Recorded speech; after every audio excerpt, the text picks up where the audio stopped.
ডিজিটালে সবাইকে স্বাগত জানাচ্ছি। আমি এই মুহূর্তে রয়েছি গাজীপুর মহানগরীর যে কোনাবাড়ি বাইমাইল এলাকায় যে গরুর হাটটি রয়েছে, অস্থায়ী যে গরুর হাটটি রয়েছে, সেই গরুর হাটে কিন্তু আমি অবস্থান করছি। আপনারা জানেন যে মুসলিম উম্মার কিন্তু বৃহত্তম ধর্মীয় যে উৎসব সেটি হচ্ছে যে পবিত্র ঈদুল আজহা। আর 8 দিন পরেই কিন্তু এই ঈদুল আজহা অনুষ্ঠিত হতে যাচ্ছে। সেই ঈদুল আজহাকে কেন্দ্র করে কিন্তু গাজীপুরের কোনাবাড়িতে অস্থায়ী যে কিন্তু পশুর হাট রয়েছে তার মধ্যে কিন্তু এটি বাইমাইল কোনাবাড়ি বাইমাইল এলাকায় অবস্থিত এই অস্থায়ী পশুর হাটটি। আপনাদেরকে যদি একটু দেখানোর চেষ্টা করি ক্যামেরার মাধ্যমে, যে আজকে থেকে কিন্তু আনুষ্ঠানিকভাবে এই হাটটির উদ্বোধন করা হবে। ইতিমধ্যেই কিন্তু দেশের বিভিন্ন জেলা থেকে কিন্তু অনেক বড় বড় কিন্তু পাইকাররা কিন্তু গরু নিয়ে আসছেন।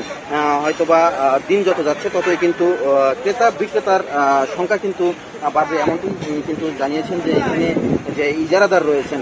আপনাদেরকে আরেকটি বিষয় জানিয়ে রাখি যে গাজীপুর উপজেলা এবং মহানগরে প্রায় 90টিরও অধিক কিন্তু অস্থায়ী পশু হাটের অনুমোদন দিয়েছেন উপজেলা প্রশাসন এবং গাজীপুর সিটি কর্পোরেশনের পক্ষ থেকে।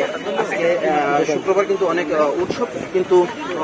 উৎসব জনতা কিন্তু এখানে আজকে যে প্রথম আনুষ্ঠানিকতা শুরু করতে যাচ্ছে বাইমাইলের গরুর হাটে, সেটি কিন্তু দেখার জন্য উৎসব জনতা কিন্তু এখানে ভিড় করছেন। আমরা আজকে যে বাইমাইল হাটের যে যিনি ইজারাদার রয়েছেন মোহাম্মদ জিকু আহমেদ, তার সাথে আমরা কথা বলবো আসলে এই গরুর হাটের যে নিরাপত্তার যে বিষয়গুলি রয়েছে এবং কি কি ব্যবস্থা রেখেছেন যে ব্যবসায়ীরা রয়েছেন বিভিন্ন জেলা থেকে যে এখানে এসেছেন গরু নিয়ে, তাদের জন্য কি ব্যবস্থা রেখেছেন এবং আইন শৃঙ্খলা রক্ষার ব্যবস্থাটি বিষয় সার্বিক বিষয় নিয়ে আর কি একটু কথা বলবো। আজকে যে বাইমাইল হাটের যিনি ইজারাদার রয়েছেন মোহাম্মদ জিকু আহমেদ।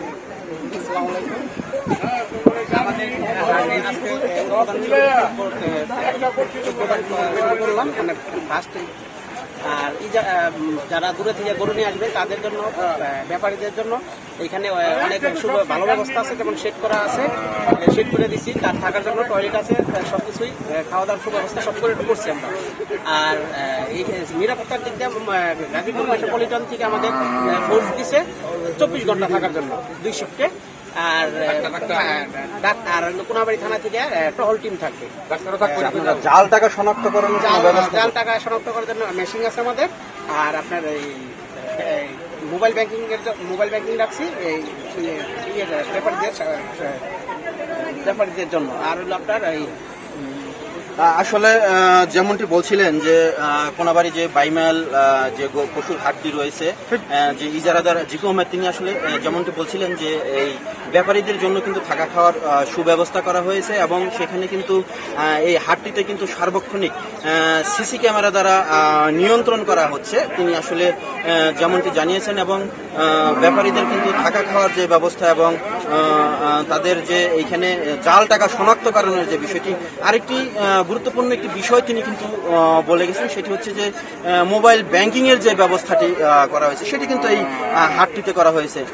তে কবে নাগাদ আসলে হাটটি পুরোপুরি জমবে সেটি আমরা এখানে যে ক্রেতা রয়েছেন এবং জনসাধারণ রয়েছেন তাদের সাথে আমরা একটু কথা বলেছিলাম, যে তারা আসলে যেমনটি জানিয়েছেন যে এটি আসলে শিল্প অধ্যুষিত এলাকা এবং এইখানকার যে বেশিরভাগ স্থানীয় লোকজনই কিন্তু এই কুরবানির পশু যারা ক্রয় করে থাকেন তারা ঈদের 2 থেকে 3 দিন আগে থেকে কিন্তু পশুগুলি ক্রয় করে থাকেন, কারণ তাদের পর্যাপ্ত পরিমাণ জায়গা থাকার না কারণেই কিন্তু তারা ঈদের 2-1 দিন আগে এই কুরবানি পশুগুলো ক্রয় করে থাকেন। আপনাদেরকে আরেকটি বিষয় যদি একটু ক্যামেরার মাধ্যমে আমি আরেকটু দেখানোর চেষ্টা করছি, যে আজকে প্রথম এই হাটটির উদ্বোধন করা হবে এবং বিভিন্ন জেলা থেকে কিন্তু গরু এসেছে এবং এটি দেখার জন্য যে উৎসুক জনতা ভিড় করছে সেটি একটু আপনাদেরকে ক্যামেরার মাধ্যমে দেখানোর চেষ্টা করছি। আপনাদেরকে যদি একটু দেখাই যে উৎসুক জনতা কি পরিমাণের উৎসুক জনতা কিন্তু আজকে এখানে ভিড় করছেন শুধু এই হাটটি দেখার জন্য এবং এখানে যে বড় বড় গরুগুলি রয়েছে সেগুলি দেখার জন্য। তো এই ছিল গাজীপুরের কোনাবাড়ি থেকে কুরবানি পশুর হাট থেকে সর্বশেষ তথ্য। Mokhlesur Rahman, channel S, Konabari, Gazipur.